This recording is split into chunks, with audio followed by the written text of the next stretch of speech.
কেমন পাগল ছিল যখন নাকি দুই লোহরা চেহারা মুবারক থেকে বের করা হইলো, আল্লাহর নবীর চেহারা রক্তে রঞ্জিত হয়ে গেল, রক্তে রঞ্জিত হয়ে গেল। তা দেখে মালিক ইবনে সিনান রাদিয়াল্লাহু তাআলা দৌড় দিলেন। মালিক ইবনে সিনান রাদিয়াল্লাহু তাআলা দৌড় দিয়ে গিয়ে রাসূলের চেহারা মুবারক থেকে এই রক্তগুলিকে চেটে চেটে সাফ করে দিলেন। বলেন সুবহানাল্লাহ। উনার জিহ্বা দিয়ে রাসূলের চেহারা থেকে উনার রক্ত ছেটে ছেটে পরিষ্কার করে দিলেন। মালিক ইবনে সিনানকে রাসূল বললেন, ওরে মালিক ইবনে সিনান, তুমি যে কাজ করেছো আমি ঘোষণা করছি, যেই শরীরে আমি মুহাম্মদ আরবীর রক্ত প্রবেশ করেছি সেই শরীর কখনো জাহান্নামে যাইতে পারে না। কেমন ছিল তারা আশিক রাসূল? তো কো যাও মান কো যাও সুন্নাতে আহমদ কো যাও বা মুহাম্মদ কাইশাবদ নিসবত তুরা। তো কো যাও মান কো যাও সুন্নাতে আহমদ কো যাও বা মুহাম্মদ কাইশাবদ নিসবত তুরা। তুমি কোথায়, আমি কোথায়, মুহাম্মাদের সুন্নাত কোথায়? তারা কেমন আশিকে রাসূল ছিল? মুহতারাম হাজিরিন, যে নবীকে, যে নবীর শরীরে মশা মাছি পর্যন্ত বসা হারাম ছিল, সেই নবীকে আল্লাহ রাহমাতুল লিল আলামিন হিসেবে প্রেরণ করেছিলেন, আর সেই নবীর চেহারা মুবারক থেকে রক্ত ঝরেছে। আল্লাহ রাব্বুল আলামিন মুহাম্মদ সাল্লাল্লাহু আলাইহি ওয়াসাল্লামকে সারা পৃথিবীর জন্য রহমত প্রেরণ করেছিলেন। আল্লাহ বলেন, ওয়া মা আরসালনাকা ইল্লা রাহমাতাল লিল আলামিন। ও মুহাম্মদ, আমি আপনাকে সারা বিশ্বের জন্য রহমত স্বরূপ প্রেরণ করেছি।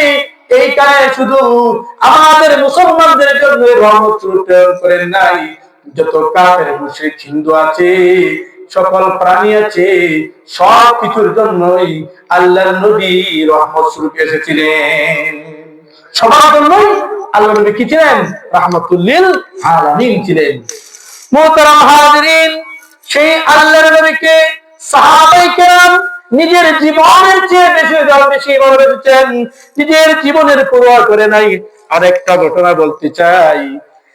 বুখারী শরীফের রিওয়ায়াত, হযরতে আবু দাজানা রাদিয়াল্লাহু তাআলা আনহু উহুদের ময়দানে হযরতে আবু দাজানা রাদিয়াল্লাহু তাআলা আনহু রাসূল আরবি সাল্লাল্লাহু আলাইহি ওয়াসাল্লামকে তীর, ধনুক এবং বর্শা থেকে বাঁচানোর জন্য আল্লাহর নবীকে এইভাবে আগলে রেখে ধরে রাখলেন, যাতে তীরগুলি, বর্শাগুলি তার পিঠে লাগে, তার শরীরে লাগে, যেন আল্লাহর নবীর শরীরে কোনো আঘাত না লাগে।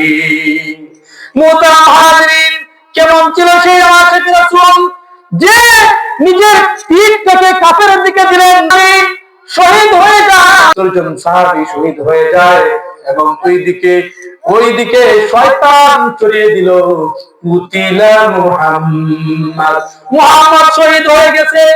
এই সংবাদ উহুদের ময়দানে প্রচার করে দিল। আমার বোঝানোর উদ্দেশ্য, তারা কেমন আশিক রাসূল ছিল। শুধুমাত্র এই বর্তমান যুগে যারা মিষ্টি খাইয়া বছরে একবার আল্লাহর নবীর কথা স্মরণ করে সারা বছর খবর নাই, শুধু একটু বোঝানোর জন্য তারা কেমন ছিল আশিক রাসূল, আর বর্তমানে আমরা হলাম কেমন আশিক রাসূল। মুহতারাম হাজিরিন, মহিলারা পর্যন্ত, একজন সাহাবী মহিলা তার ভালোবাসাকে যদি এক পাল্লা রাখা হয়, কিয়ামত পর্যন্ত যত মানুষ আসবে তাদের ভালোবাসাকে যদি এক পাল্লায় রাখা হয় রাসূলের জন্য, তাহলে একজন মহিলার ভালোবাসায় আনসারী বা মুহাজির, ওই সমস্ত সাহাবিয়াদের ইমানের পাল্লা, ভালোবাসার পাল্লাই ভারী হয়ে যাবে। মুহতারাম হাজিরিন, উহুদের যুদ্ধে যখন নাকি এই সংবাদ ছড়িয়ে পড়লো মুহাম্মদ শহীদ হয়ে গেছে, এর মূল কারণ হইল একজন সাহাবী যার চেহারা ছিল মোটামুটি মিল মুসাব ইবনে উমাইর রাদিয়াল্লাহু তাআলা আনহু। সাহাবীর নাম কি? মুসাব বিন উমাইর রাদিয়াল্লাহু তাআলা। উনার চেহারাটা রাসূলের চেহারার সাথে কি ছিল, মোটামুটি মিল ছিল। যখন এই মুসআব বিন উমাইর রাদিয়াল্লাহু তাআলা শাহাদাত বরণ করলেন, শয়তান ছড়াইয়া দিল মুহাম্মদ শহীদ হয়ে গেছে। মুহাম্মদ কে গেছে? শহীদ হয়ে গেছে। এই সংবাদ ছড়িয়ে দেওয়ার পরে মদিনার এক আনসার নারী উহুদের দিকে দৌড়ে আসতে লাগলো। পথের মধ্যে সাহাবীদেরকে, কিছু সাহাবায়ে কেরামদেরকে পাইলো, আর জিজ্ঞেস করলো, ও সাহাবীরা রে, তোমরা বলো না আমার নবী কেমন আছে?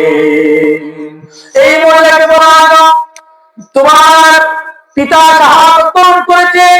ওই মহিলা বলল, ইন্না লিল্লাহি ওয়া ইন্না ইলাইহি রাজিউন।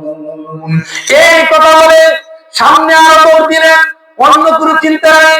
ওইখানে কিছু সাহাবায়ে কেরামদেরকে পাওয়ার পরে জিজ্ঞেস করলেন, ও সাহাবীরা রে, তোমরা কি বলতে পারবে আমার প্রাণের রাসূল কেমন আছেন? ওইখানে বলা হলো, তোমার স্বামী শাহাদাত বরণ করেছে।